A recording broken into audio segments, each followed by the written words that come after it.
Hello, everybody. Welcome to our 5-minute daily devotional for today. This is a series of short videos sharing some thoughts on a passage mula sa ating Moravian Daily Text Readings.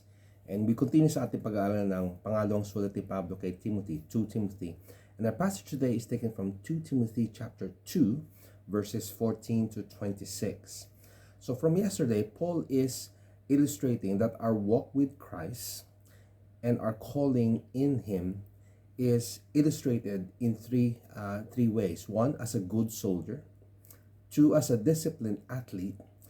And three, as a hard-working farmer. And all of this is part of God's plan for us to do His will in His way.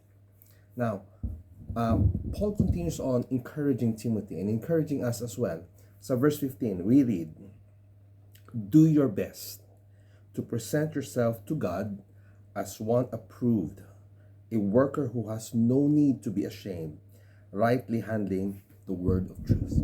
So ihanda daw natin, gawin natin ang pinakamabuti, yung the best na magagawa natin para ipresenta ang ating sarili sa Diyos na aprobado. Now, don't get me wrong, wala tayong dapat gawin para tayo tanggapin ng Diyos. But we want to honor God na tumawag sa atin, na niligtas na tayo, nabigyan tayo mataas na pagkatawag. We want to honor Him. Pahalagahan yung ginawa niya sa atin by doing what He wants us to do with the very best efforts on our part. He warns us in verse 14, do not quarrel about words, which does no good. So huwag na tayo makapagtalo. Okay magtalo para magkaroon ng resolution. Pero kung makipagtalo ka lang at ayaw mo mag-give in, maging gracious sa iyong usapan, that only causes problem. Only ruin comes to those who hear about it. What else does he say? Avoid irreverent babble, yung mga walang kwentang usapan. Verse 8:16, for it will lead people into more and more ungodliness. Yung mga walang saysay na usapan. Paminsan-minsan okay lang para magkaroon ng konting ngiti, tawa. Pero kung yun lang ang pinag-uusapan natin, hindi natin pinag-uusapan yung katotohanan na ayon sa salita ng Diyos.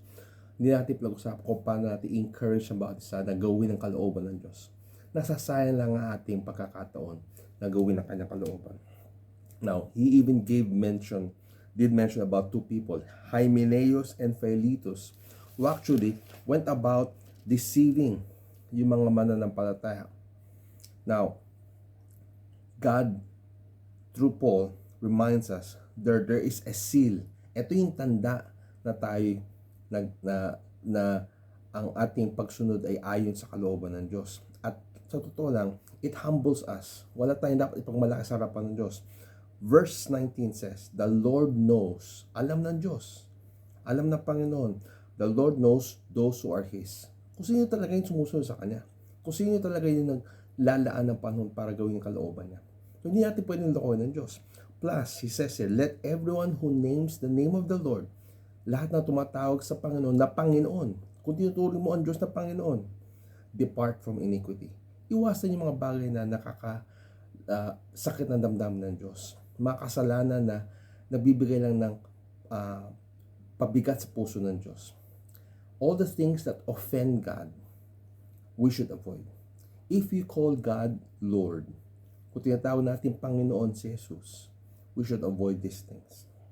Now, Paul goes on to say, in verse 20 to 21, here's a very interesting illustration. Let me just read. Now, in a great house, there are not only vessels of gold and silver, but also of wood and clay. Siyempre, pahalaga natin yung gold and silver, pero may mga gamit din sa loob ng bahay na gawa sa clay, gawa sa wood. Some for honorable use, some for dishonorable. Therefore, verse 21, if anyone cleanses himself from what is dishonorable, kung alisin daw natin sa ating buhay yung mga bagay na hindi kalugod-lugod sa Diyos, he will be a vessel for honorable use. Magiging kapakinabangan para sa kanya na gumagamit. Set apart as holy, useful to the master of the house, ready for every good work. So, paano tayo maghahanda na gawin kalooban ng Diyos? Ihanda natin ang sarili natin sa pamamagitan ng pag-iwas sa mga bagay na hindi kalugod-lugod sa Diyos. It cleanses us. Our departing from evil and setting ourselves up to the will of God prepare us to do the work of God. Paul goes on to say, verses 22 onwards, flee from youthful passions. Huwag na tayo maging mapasok. Pursue godliness and avoid quarrels and controversies. These are the things, practical things, but not easy, but practical things by the grace of God magagawa natin para tayo maging kalugulog sa Diyos sa ating paglilingkod.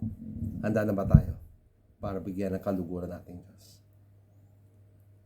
God bless you as you do that.